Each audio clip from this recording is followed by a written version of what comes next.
So with this, I would like to, begin my presentation and just take you through whatever we have had as learnings in for a long time now. And the most important aspect for us to understand is about our health. How can we prevent lifestyle disorders?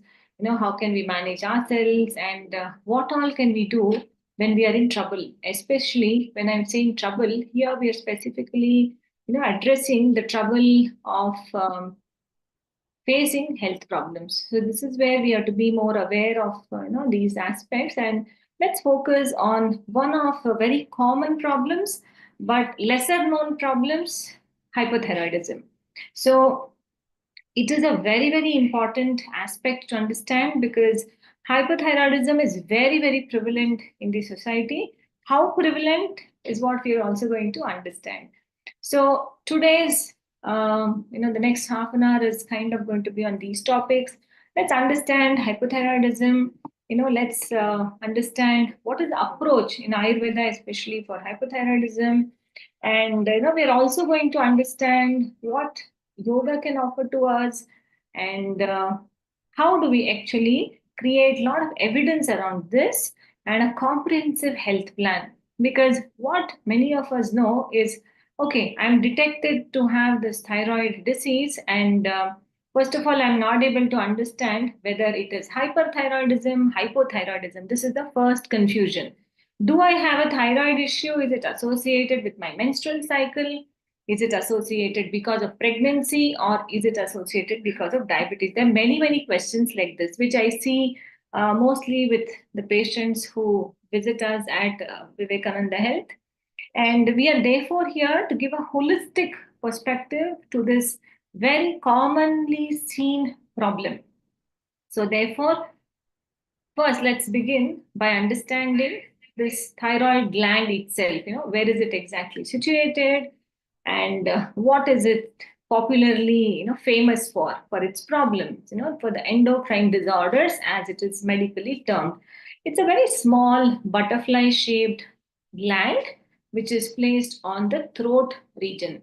And many of you, especially male, have what we call as Adam's apple, a popping out structure, a triangular structure on your throat region. And this is Adam's apple. So just behind that is where the thyroid gland is situated. So popularly, people feel that there is a swelling here. Many doctors identify a thyroid problem with a swelling. Many people also know that, yes, when I've had a thyroid problem, I've had a swelling on my throat region. But there are different problems. This is commonly known as goiter, but I'm just trying to help you understand that the manifestation of problems is in a very different way. But why is thyroid gland so important? Because it regulates our metabolic activity, and it's a very, very important endocrine gland in our body. When I say endocrine, it secretes what we call as thyroxine in the body, which is very, very essential for metabolism. That is why popularly thyroid gland is a master of metabolic control. So this actually tells us how important this thyroid gland is. Master of metabolic control. That's a very strong and powerful word. So here, let's understand now what exactly is hypothyroidism. It's one of the condition which arises because of a functional deficit of the thyroid gland. We have three hormones, basically the endocrine secretions, which are called as T3, T4, and TSH. So calcitonin is actually one of the endocrine secretion, and the controlling hormone is called thyroid stimulating hormone, which is TSH. So many of you do these investigations. Now doctors will tell you, and then say, okay, do your T3, T4, TSH, and then come to us. We will evaluate you, etc. So we are talking about these three hormones. Out of these three, T3 and T4 are released by the thyroid gland, and TSH is a controlling hormone. Okay. How have you to analyze this? Okay, what happens? The thyroid gland is releasing T3, T4. It's like, a waterfall which is never not under control. So you have to put it under check, and this is what TSH does. The release of the quantity of the hormone is very well regulated by the thyroid stimulating hormone. So in hypothyroidism, the thyroid gland is not able to function. Therefore, thyroid stimulating hormone is going on pushing the thyroid gland. And that is why TSH starts raising. So, this particular diagram is able to explain this whole process very, very clearly. Therefore, those of you who have hypothyroidism have an elevated TSH, that means an increased TSH, which shows that it is inadequately, kind of releasing the thyroxine, which is of two formats. Now, what are the causes? Most importantly, of course, these days is our lifestyle, but autoimmunity is a big thing now. Okay, it is also induced due to stress. Other factors such as surgical procedures, radiation therapy, and many more factors, which are risk factors, which definitely can be modified to a certain extent because age, genetics, gender, especially because it's common in women, are not greatly modifiable. So, this is where we have to understand that these are the basic risk factors. And women out there, you have to note that it is popularly seen in women. Okay, so the prevalence of hypothyroidism is slightly more or largely in women itself. Now, what are the problems you come with? Okay, many of you, if you're facing it, you would have already had one chunk of these experiences. And those who haven't can understand so that you are able to manage your problem as soon as you feel any of these problems as such. So, what are the symptoms? One, start feeling fatigued. Next, you have a lot of hoarseness of your voice, weight gain. You might start feeling skin dryness, muscle weakness, aches and pains, and these are some factors which quickly start telling you that there is something happening, and I need to attend to it. We also find people coming with extreme pains, maybe also sometimes fogging of the brain. I'm not really able to think well, I'm not able to concentrate too well, anxiety, and a lot of mood issues. So it's always not one, but it is many times a combination of problems which people come with. And mostly, people will agree your skin and hair are the first things. Even if you go to a dermatologist with a hair issue or any holistic practitioner, they would first tell you, why don't you please assess your TSH, because it is one of the reason for probably a lot of hair fall. Now, this is where we have to know that the growing age, the gender, family history can also add on. So this is where you have to take care. If people have hypothyroidism running in their family, you probably have to take two times the precaution which others would, because there is already a metabolic dysfunction which is setting in in the generations further previous to you, and there has been that kind of a gene which is becoming a little uh, prominent, because of which hypothyroidism starts becoming uh, you know noticeable in the person. Now we have been talking about female predisposition more than male. What is the National Institute of Health saying? You'll be alarmed to understand that 42 million people in India are affected by thyroid disease. And this is not a very old data, it's a very recent 2023 publication. And the impact of thyroid is more in women. I've told this many times now. And adult population in India, adults is 9.4%. So it's a huge number. And when you look at women, of course, I mentioned that it is higher. So it is about 11.4% higher than men. There is also something called subclinical hypothyroidism. So you have hypothyroidism with all these common complaints which I just explained. And you have another category where TSH and T3, T4 look normal, but the person is presenting to an extent, all these problems. Like it could be weight gain, it could be some menstrual irregularity, it could be hair fall, but it is subclinical. Maybe, at a later stage, it might start showing up. So we have to be very aware of this phenomena, and it's important for us to attend to it at that point of time. Now, what is conventionally? What do we do? Whenever somebody has a problem, increasing TSH, doctor detects, they themselves detect by regular examination, then they see some problem, they definitely go to a medical person, and then they start usually on levothyroxine, a thyroxine, synthetic thyroxine supplement. Because your thyroid gland is producing less hormone, you have been supplemented from outside. Okay, this is typically what happens, and it continues. Many of them are told to continue the medication lifelong. Some of them it is stopped. Most of them it is not easy to stop as well, because they become dependent on these drugs. If not taken, if you don't attend to it on time, it is also very fatal, because it is a metabolic problem. It can enhance and really impact your glucose metabolism, fat metabolism, carbohydrate metabolism, and can cause a lot of health issues. Only then, if you don't attend to it. So you should not be very worried if you are attending to it very regularly. Now, just giving you an understanding, especially females, whenever there's a hypothyroid issue, we very commonly see a lot of menstrual problems, because there's something which we call as a hypothalamo-pituitary thyroid axis, and this is dysregulated. Okay, so people who have undergone some problems would understand thyroid hormone or TSH is increasing. Here, there's a menstrual problem. Either there is heavy bleeding, there is delayed period, or there is some other associated problem. So these can happen because there is a direct relationship between these organs, especially the way the brain functions when I'm talking about endocrine function, and the uterus as well. So this is where the female reproductive axis starts getting imbalanced, and the person or the lady starts getting prone to problems. So remember that the thyroid function is very, very important for women health at any stage. Not necessarily, you should be planning to conceive, or you should have some other plans in place.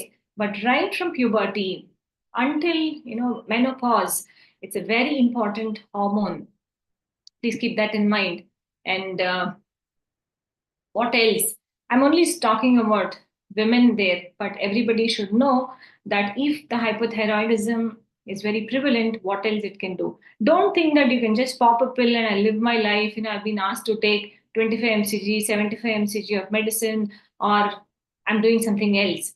It's all about what all implications you have due to just long term medication. Can you really move out of medication, reduce the drug dependency, or reduce the impact of the long term medication? Lot of ways in which we have to think, because we are not negating the modern medical approach, very much integral. Now we also practice integrative medicine, where the person is on the thyroid pill, like a thyroxine or a levothyroxine, but we are telling them and seeing how it can reduce the impact on the body's function. So one major thing we see here is cognitive decline.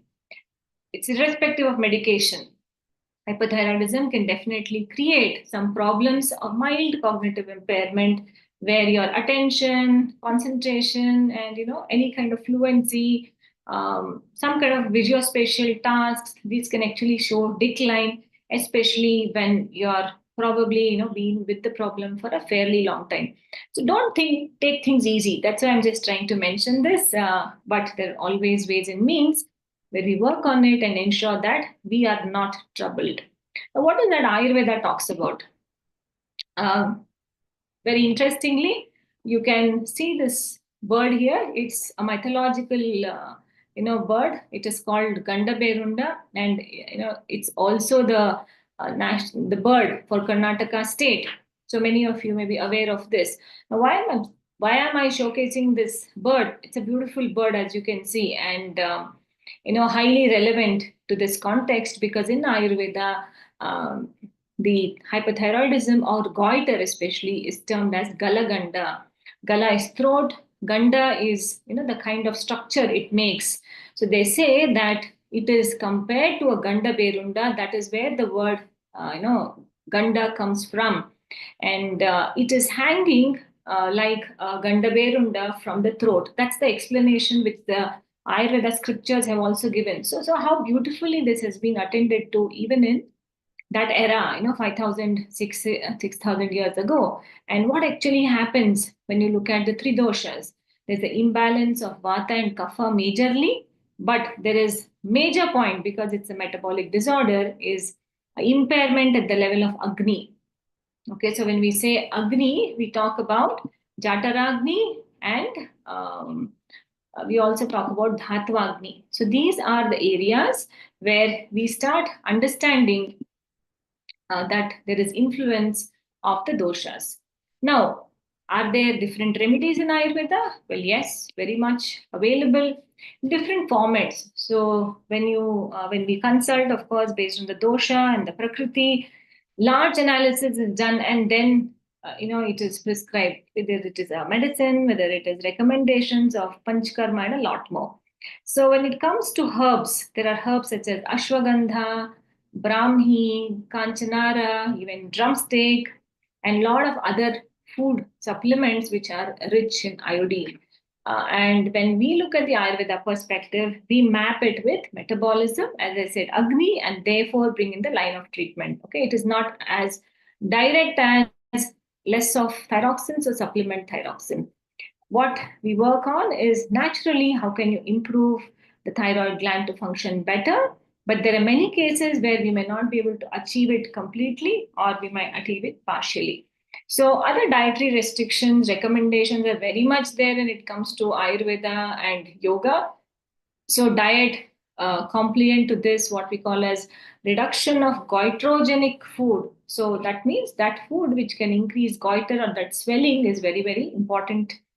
And cabbage, cauliflower, broccoli, a lot of lettuce or palak. These are some goitrogenic food which have to be avoided when you are diagnosed with hypothyroidism. Because a lot of it is just not on medication. So we should understand how to modify our diet and lifestyle. When it comes to lifestyle, practices such as yoga, regular fitness activities are highly essential and they are going to play a role in improving the metabolism. So that's how it works. Now, when it comes to specific Ayurveda treatment, we recommend treatments such as Vamana, Virechana, Basti, and Nasya, the different ways in which they work. Okay. Many times we have to do all the four, sometimes you might do two, three. So it depends on the patient's presentation. Now, as per Ayurveda, we also say it is Bahudosha Avastha. Bahudosha means lot of morbidity in the body, lot of imbalance in the body. Hypothyroidism is such a condition. Now, how does this work? Now, this is the image which explains what exactly we do and how it functions. So, we have the gut and we have the brain. So, there is a very great connection, and that is called the gut brain axis. Okay. And we also spoke about the hypothalamo, pituitary, and thyroid axis. Start working on the gut and help good gut bacteria come up. And we also help metabolic restoration with panchakarma. Then, what we say as removal of toxins happen and the balancing of the doshas comes up. So, this is where it is scientifically understood, evaluated, and also intervened with. Other treatments are also there, like Shirodhara, Abhyanga, because stress is a major factor and it's important that we work on different aspects, including stress. Now, what about yoga? Many more things. So, why do we recommend yoga? Because it balances the thyroid function and it improves, the blood flow. It improves metabolism. It improves the hormonal balance overall, and also brings in stress reduction, which is an essential component for balancing any endocrine function. Okay, just not for thyroid hormone. So these are the reasons why you should know. Oh, why are you recommended yoga? Okay, why not just stop with Ayurveda? Why are you supposed to do yoga? Because after certain, what treatments, you are maybe continuing with medication, but yoga is an excellent take home for you. And it is a take home which has to be regular, like how you take medicine. Same way, yoga is also another medicine, but in a different form. So it also comes with its own dose. So this is where you have to work on things. Nothing comes easy, as all of you know. Now, some specific practices I want to mention, like Sarvangasana, Halasana, Matsyasana, highly recommended. But if you have the thyroid problem, please just don't go and do these practices, because there are a lot of do's and don'ts. You might be having some other problem for which they may be contraindicated, but maybe you have to do something else. Therefore, yoga therapy comes into picture in this scenario, where we have a one-on-one, personalized yoga, where we look at what a person can do. So yoga, as we all know, is not limited to asanas. So a lot of pranayama and meditation practices are highly beneficial to improve the thyroid health. So what they do is they enhance the oxygen supply and they aid the functioning of the thyroid gland.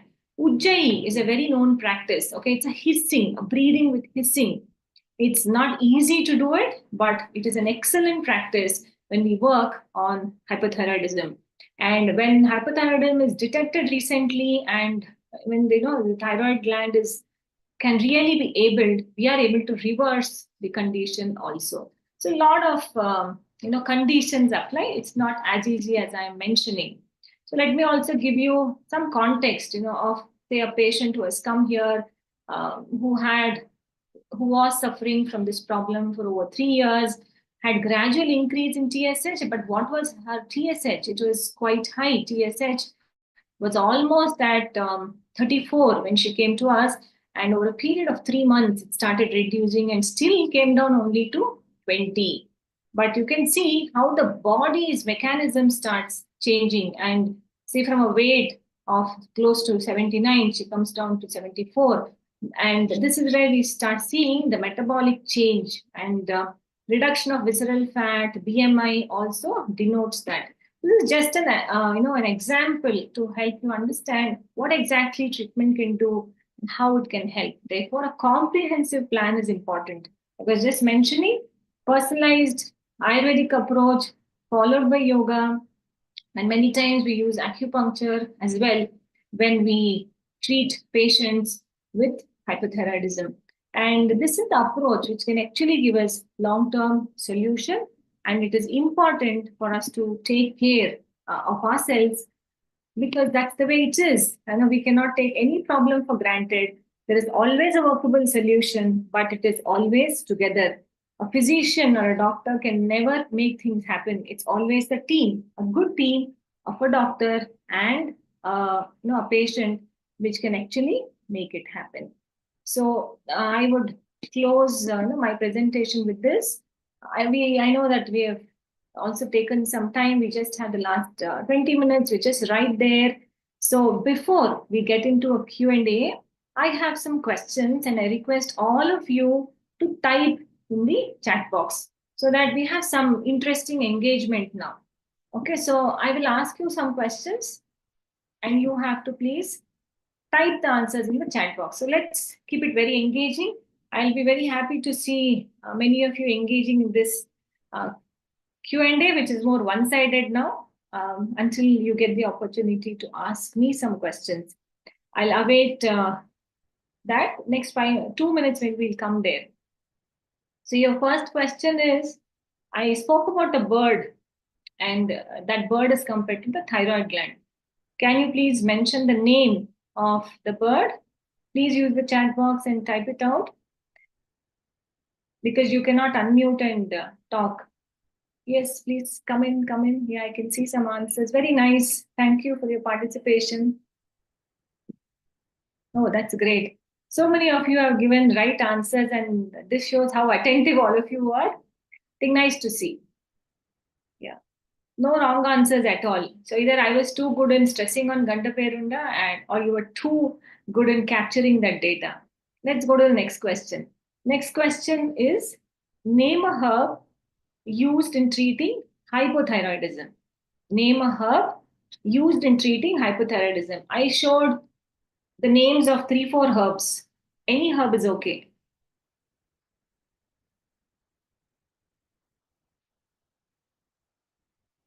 Yeah, so many of you have said Gugulu, Kanchanara, Ashwagandha, Brahmi. Yes, that's good.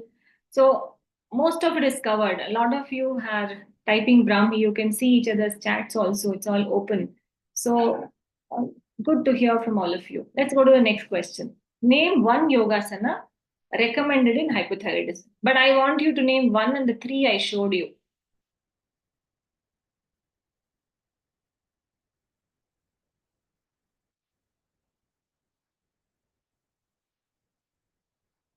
That's great. Sarvangasana, Matsyasana, and Halasana. Wonderful.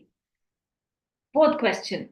Is PCOS and or PCOD related or interrelated to hyperthyroidism? Is PCOS, PCOD interrelated to hyperthyroidism? Yes, no, maybe. Very few of you are answering this question. But the first two had a lot of people answering. No idea.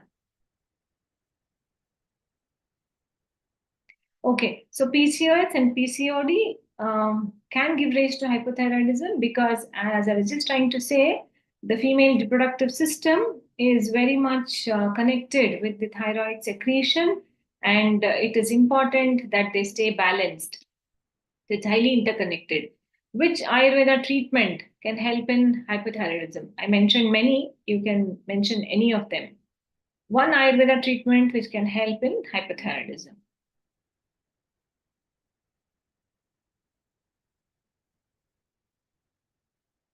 Panchakarma is a very generic word, so you can give some specific words. It said Vamana, Abhyanga, yes, Nasyam, yeah, Virechana. That's great. So happy to see all of you getting engaged, and I really appreciate your participation as you've been asked to also answer these questions. This is just to understand the engagement. Like we feel, very good when we see participants take away whatever we are trying to communicate, and it is important for us to definitely work that way. So maybe we still have some time. So we can definitely open up some questions. Either you can type it in the chat box, or I would prefer if you can unmute and talk and ask your question. You can just share your name and maybe ask your question. Hello. Yeah, please. Hi, this is Akhila here. Yes. Hello. Can Yeah, you hear please me? go ahead. Yes, very much. Yeah. See, I will. Thanks for your presentation. I just have a question. See, I also have hypothyroidism, and mainly due to presence of thyroid antibodies. Right. Okay, so it's anti-TPO. Some Hmm. antibody is present in excess.